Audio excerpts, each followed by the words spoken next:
I really don't know how it's still happening that you can go to jail for something that you're doing in the privacy of your home with consenting adults and no one's being harmed in the process.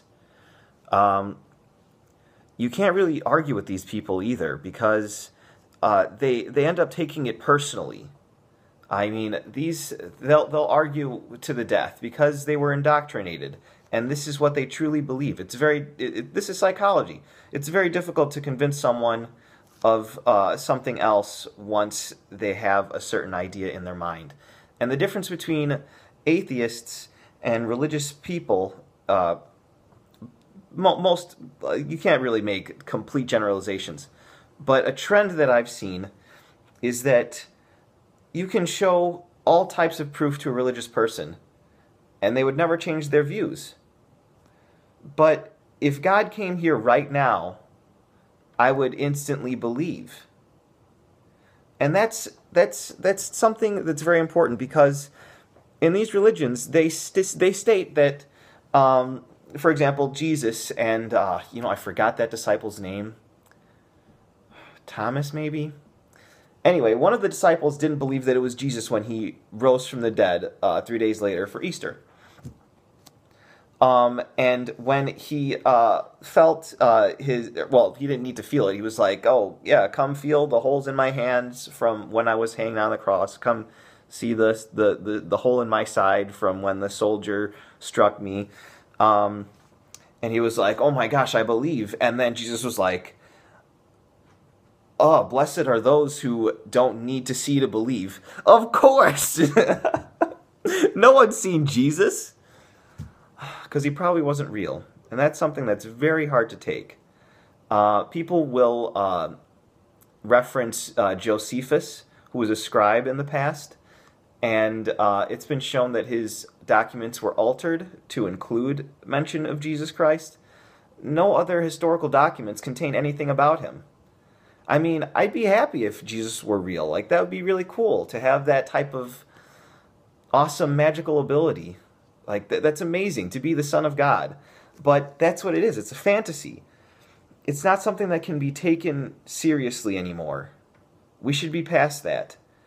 I mean, religion does have its good stuff. Like, I mean, church, you do pay these people their money to keep their gold and stuff while people are starving. But it brings community. I've got a coworker that came from California who's very religious. We're very good friends, I'd like to think. And he came just with his wife, not knowing anybody. But he found a place, and he went to church. And obviously, these people are going to be very accepting. That's one good thing. You can go to church and you can meet people that are nice people. People are generally good. And it's great support that you can just go to this place and have all this in common with these other people, because you all believe in the same fairy tale. It's like a little book club. But religion seems to get in the way of a lot of things. Sex is one of the things that it gets in the way of, but it also gets in the way of science. If there's ever a view that differs from what the Bible says, for example, it's just chaos. It's gotten better. Like with evolution, I mean, people are starting to accept it more and trying to make it such that it fits in with their view. I mean, you can twist a fairy tale whichever way you want to form what you believe is true, to become compatible with it. But back in the past, it wasn't like that. People weren't as civilized yet. I mean, if you were saying that the Earth is flat, or that the Earth was not flat, or that the Earth wasn't the center of the universe, oh man, you would get killed. You would get murdered.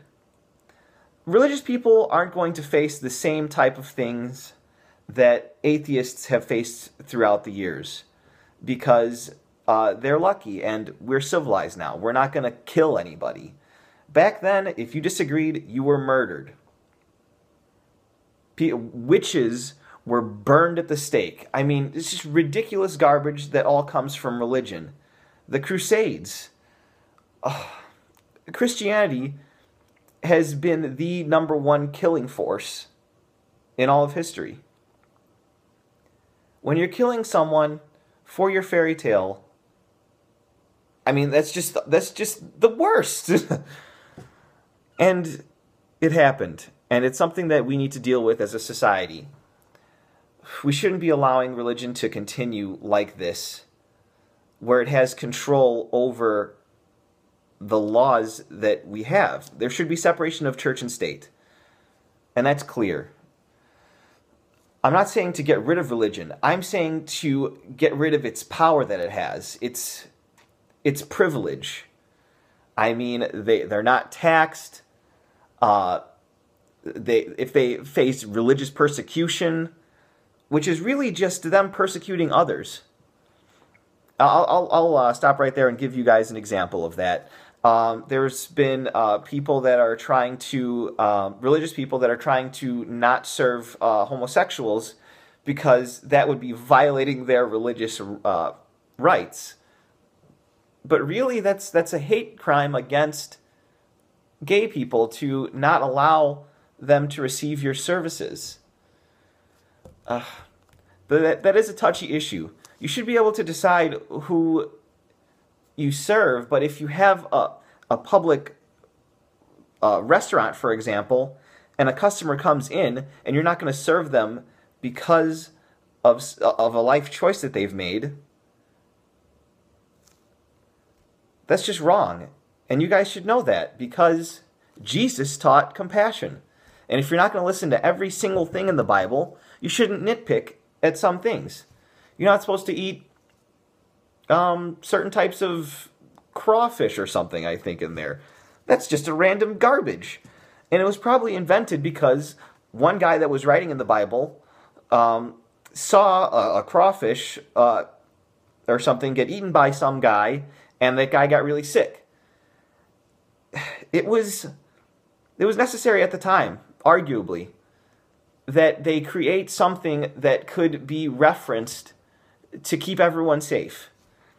Obviously, STDs have been around forever, and back before we had medicine for everything and we understood everything, people noticed the trends. The more promiscuous people did get diseases and had nasty things happen. So it would be beneficial for society to, suppress that for a while until we understand better.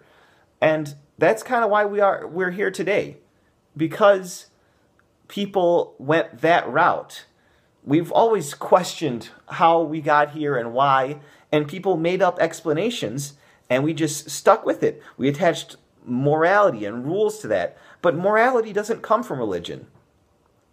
Even a baby can understand, if it sees someone getting hurt, that that's not good. Our infants understand that.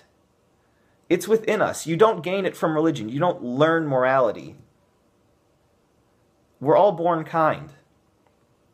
And we don't need religion. I don't know how else to explain why I'm an atheist. But it's just because I figured out that not only is it not necessary, it's harmful, and it's not real. It's just not real at all. But yeah, I'm interested to see your comments on this video. Tell me if you agree or if you disagree. I probably didn't cover as much as I wanted to cover, so if I get any good comments, I'll respond to them and maybe make another video further explaining my views. But basically, think for yourself. I know you were indoctrinated like I was, but it doesn't need to be this way for the rest of your life. You can be free.